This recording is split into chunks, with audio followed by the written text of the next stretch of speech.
Yo, welcome back, guys. Fitness Business Podcast. At one point, I was spending $500 a day on pain pills. Okay, this is me. This image that you see, if you're watching on YouTube, there's an image of me looking very pathetic on crutches, where I'd lost 45 pounds and was pretty much at rock bottom. And today, I'm spending just about the same, but on my body, my brain, and my ultimate long-term performance. And over this time, using these protocols that I'm going to share with you today, I've been able to generate in our companies over $40 million. We've built a $10.5 million net worth, and I'm sharing screenshots here for YouTube because a lot of people are full of shit, and that way you know it's true. And just for context, this is what I look like right now. Okay, so this video you see of me or image or whatever I put in here is about 10% body fat. And before you say like, oh dog, you're all upper body, right? This right here is what my hamstrings, quads look like. I do train legs, and I'm stronger than I've ever been. In fact, here's a video of me squatting, belt squatting 810 pounds, plus my son Jackson on the lever, so that's another 40 pounds. And here's me Pendlay rowing 3 plates for reps. But what I'm ultimately most proud of is being able to have this success without letting my health or my physique go to shit, because that's a lot of times what happens. And it's funny, my dad growing up always said something interesting. He said, better living through chemistry. And although I'm pretty sure he was referring to like drugs and alcohol, which don't get me wrong, I have a huge propensity to struggle with. I've talked about that openly a ton, but it also applies to optimization. Okay, so what I'm going to share with you today is like not just protein shakes and gym bro supplements. I'm going to talk through like TRT, peptides, things like sauna, sleep optimization, even microdosing, and how that's helped me. So in this episode, I'm going to pull back the curtain on every single protocol that I use. Nothing held back. And yes, for example, let's just be straightforward. I have used steroids before, okay? This is me in 2019 when I used to take steroids for competition preps when I did men's physique and then I did classic physique. And I don't do that anymore, all right? I do take 120 milligrams of testosterone a week, which I'll cover all of that in this episode, but I haven't pushed to what is called supralogical doses, meaning doses that put you outside of a normal healthy range since 2019. So it's been about 6 years. Like the late great Hunter S. Thompson once said, one of my favorite authors, he said, I hate to advocate drugs, alcohol, violence, or insanity to anyone, but they've always worked pretty well for me. So what I'm saying, I'm prefacing that I am an open book, I'm going to not hide anything.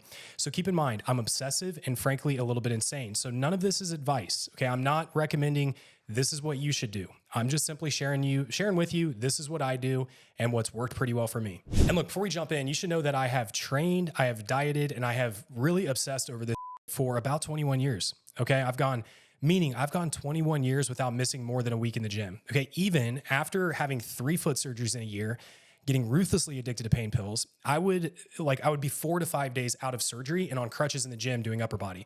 And I'm not proud to admit this, but I would even sneak into the bathroom and snort pain pills off a bathroom toilet back in between sets, right? Which is crazy to think about. But that discipline didn't really start healthy, but it has become healthy and really become my anchor.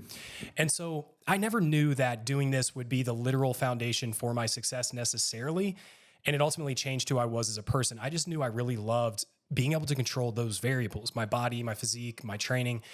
So many of us are always asking, like, what should I do to be successful, right? When really, we really should ask, who do I need to become? Because when you master, in my opinion, your physical self, your body, everything else has a likelihood to follow. So if you're in your 20s or whatever, and you feel kind of lost in life, even in your 30s, start here, okay? Become obsessed with something that gives you power. And even if nothing else works and you become obsessed over your physical self, well, at the very least, you have the ability to maybe marry rich, right? Because you'll be attractive and have a great body, so maybe you can marry a sugar mama, and that would at least be a strategy down the road. That was always my fallback plan. Anyways, let's get into it. Let's start with my focus mental performance protocols, because as entrepreneurs, our ability to focus and make clear decisions and maintain mental energy through the day is directly tied to our earning potential. In other words, I really believe that your success is directly proportional to the amount of intensity of focus that you can place upon an endeavor. So I once read that LeBron James spends about $2 million a year on his body. Why is that? His body is his earning vehicle. So if you're an entrepreneur, your brain is the same thing. And like most people will spend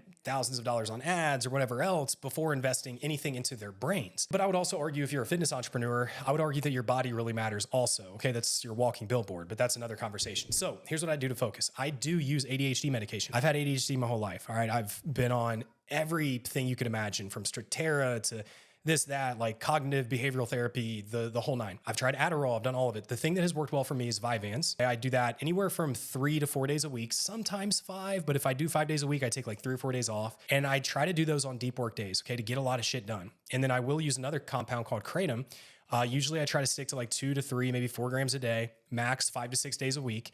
And again, these things can be dangerous. All right, kratom, for example, can definitely be addicted. Okay, I have gotten like dosages way out of line and had to like pull back, but this has helped me so much with honestly never returning to pain pills. Okay. And I think that it can be used responsibly if you're responsible. And Vyvanse has helped me more than anything else. Okay. But you also have to understand when taking stimulant medication and pharmaceutical compounds, you got to really manage your blood pressure. You've got to make sure that you're taking days off, right? I've been able to use that dosage for over 10 years and never have to increase because I always take days off. I don't take it every day. And a lot of times, like we were just on paternity leave because we just had our beautiful little baby girl, Marley. I think I took like 9 or 10 days off. So you should do these like drug holidays as they call them. And the thing is with Vyvanse that I like is I have a propensity towards abuse, right? So with Adderall, I would want to keep taking more and more and more, where Vyvanse is metabolized in the liver. And so if you take more, it just makes it last longer. It doesn't give you any kind of a high. So, that's been useful for me. Anyways, let's go to peptides. Peptides, I'll use Noopt, N-O-O-P-T. It's a nasal spray. It just helps with BDNF production, helps with like, a little bit of focus, stimulation. I'll do that a couple days a week, if I need a little boost. I'll also use C-Max and C-Lank, both peptides that help with brain recovery and repair. I'll do those on the days that I'm not using Vyvanse to help support my brain in dopamine protection and replenishment. Beyond that is microdosing. So microdosing, I'll do psilocybin, like literally 0.2 grams, small, tiny amount, 2 to 3 days a week. What that does for me is I look at it as neuroinflammation. Okay, it helps protect against neuroinflammation, which if you are pushing yourself hard, you live a high stress life, you're gonna have neuroinflammation, which is what they know contributes to dementia, Alzheimer's, neurodegradation. Also LSD, I'll take like literally 5 to 10 micrograms, which is like a tiny amount. Like a full dose is like 150 to 250. Okay, I might do that once or twice a week. I think that these things are more useful for just the pharmacokinetic effects of how it protects the brain more than trying to get a buzz. You don't really even feel these doses, okay? The other thing is nicotine. I'm certainly addicted to nicotine, just in the form of pouches, right? So I don't use Zyn, fuck Zyn. I use out of Europe companies like I really like Ace. The other one that I like is Tucker Carlson's company, ALP. And if I'm working, I'll be honest, I pretty much have a 6 milli in my lip the whole time. But I try to take breaks and off days. Like I try to reel myself in because that can become a little bit troublesome too. Okay, as far as caffeine is huge. It's very good for you if in the right dose. Like there's all kinds of benefits. But I find personally that microdosing caffeine works better for me, meaning I never drink like 200 milligrams of caffeine at a time. I'll take like a soda or like a Zevia or buy drinks that have like 30, 40 milligrams or even like a cup of green tea. And I'll do that like, I don't know, 4 or 5 times throughout the day, never exceeding like 250 in total. But I have a fast caffeine metabolizing gene. So maybe you try that. I've just found it to be so much more effective if I just take small doses throughout the day. All right, let's talk about my morning routine. And this, what I'm about to share with you with morning routines, it's like not a, typical biohacker checklist. This is what actually like moves the needle for me. Okay, so I wake up 32 ounces of water with electrolytes and hydrogen tabs. So I always put hydrogen tabs in my water. 20 grams of creatine. Yes, 20 grams. Okay, high dose has been shown to really help with cognitive output, focus, attention, memory recall, on top of the physical benefits as well. I'll do EPA and DHA. Then I'll do 10,000 IUs of D3. I'll take Nutrigen, which is basically a green supplement for Morphogen nutrition, glutamine, aminos, and I'll walk and try to get sunlight. And then I try to do a little Wim Hof breathing, 3 to 4 rounds of, if you look up the Wim Hof method, which helps to just get my nervous system turned on. And there's been some studies show that it's actually more effective at managing brainwave regulation than even just meditation alone. And then I'll typically do a cold shower, or sometimes I'll do a cold plunge when I'm feeling pretty brave in the morning, but I hate doing it in the morning. I will sometimes though. Honestly, what's more important than I think a morning routine, and keep in mind guys, that whole thing takes 45 minutes, maybe an hour tops. I'm just not a big fan of these like 2-3 hour morning routines, but I'm also not able to get up and just go right to my desk. I don't understand how people do that. But with sleep optimization, I would say this is the biggest needle mover of anything, is optimizing your sleep. Okay. Without sleep, I'm not just tired. I'm reactive. I'm moody, prone to depressive spirals, basically everything that can make your life go poorly. So what I'm going to share with you has actually improved my deep sleep by 31% and my REM by 27% or 25% in 7 weeks. So number one, 8 Sleep mattress. Okay, it's amazing. I get the mattress pad. It tracks your sleep and optimizes your cooling or heating temperatures based on what's going to increase your REM and deep sleep. Been a game changer. All right, it's like the full kabang. If you want like the whole setup, it's like $7,000. What I got, you could just get the mattress cover for I think $2,000 or $3,000. One of the best investments you can make. Red light. I try to do red light Throughout my house, I have Philips Hue bulbs that you can control the light, and I turn them red after 7 p.m. Okay, because red light basically helps with melatonin production. I do 0 phones after dark. I try. Sometimes I slip up. Don't get me wrong. I'll watch some TV, you know, in the evenings, but like TV is different than your screen. Your screen has this like high flicker rate, blue and white light, whereas TVs don't flicker as much. So it doesn't impact your circadian rhythm quite as much. And yeah, that's pretty much my sleep protocol. And I find that if I can be in bed and asleep at like by 9:30, I do great. If I stay up past 10, I have trouble falling asleep. Now with supplements, magnesium. I take 600 milligrams of magnesium before bed. All kinds of benefits there, but they've actually shown that just magnesium at a higher dose can improve or increase natural melatonin production up to 31%. I use BioOptimizer's magnesium. It's like a tri-blend. And then I use another thing from BioOptimizer's called Sleep Breakthrough, which is like GABA. It has L-theanine, a few other like non-habit forming sleep compounds. And then sometimes if I'm feeling a little bit wired, I'll do Wim Hof's sleep like routine before bed, maybe 10 minutes. Now, what happens like midday when you hit that slump, right? Here's what I do when I need some energy midday. I don't always do this, but I try. NSDR, also known as Yoga Nidra, which is like, it's called non-sleep deep rest. And it's essentially like a body scanning technique. You can look up routines on Spotify, YouTube, whatever. And they've shown that an hour of NSDR is equivalent to 2 hours of REM sleep. So you don't actually fall asleep, but it's like a meditation sort of, and man, it gives you such a boost. I'll do like 15 to 30 minutes. And if you get into it, 30 minutes go by like that, and you feel like you just took like the best nap of your life. Or I'll do like a cold face dunk, you know, kind of like Ashton Hall, like ice. I was doing it before him though. Or I'll do a quick cold shower. And if you just don't have much time, sometimes I'll go do just fast movement, push-ups, take a couple sprints outside, a few pull-ups, something to get blood moving. Cool. So let's talk about nutrition. So my philosophy with nutrition, I've done this for such a long time. I've had periods where I meticulously track my macros, but now because I've done that for so long, I've got a pretty good gauge on what my body needs. And so my approach is all about like abundant nutrition that fuels performance while still enjoying life. Okay. And I invest heavily here because good food is both medicine and great experience. So what I have is we have a private chef who prepares all of our food for every week. I don't know exactly what we pay, but I think it's somewhere between like 7 and 8K, something like that monthly, which is very quality controlled. I know the ingredients that are going in it, all really good stuff. Alternatively, I'll order from like 2 to 3 of the same restaurants routinely that I always know are good. I hardly ever make my own food. Okay. It's just not worth it. So my framework is high protein intake throughout the day. Okay. Usually 4 to 6 meals at like 50 grams of bolus. Carb timing, usually around workouts. Like morning is usually a protein shake, shot of olive oil, or something along the lines. And I try to put a lot of my carbs around training and post-training. I emphasize food quality over restriction, but don't get me wrong, I'll still like, last night I ordered from Red Robin a chicken sandwich. I ate like 4 ice cream bars, a whole thing of fries, like, right? Because I know based on how much I ate that day, how much I can afford at the end of the night based on staying within my caloric limits. With training, let's talk about training. Training, I'm like these days I'm optimizing more to strength than I am to just get like super huge. And like a little bit of aesthetics and longevity. Okay. So I do 3 to 4 days a week of lifting, usually a push pull, or upper lower split.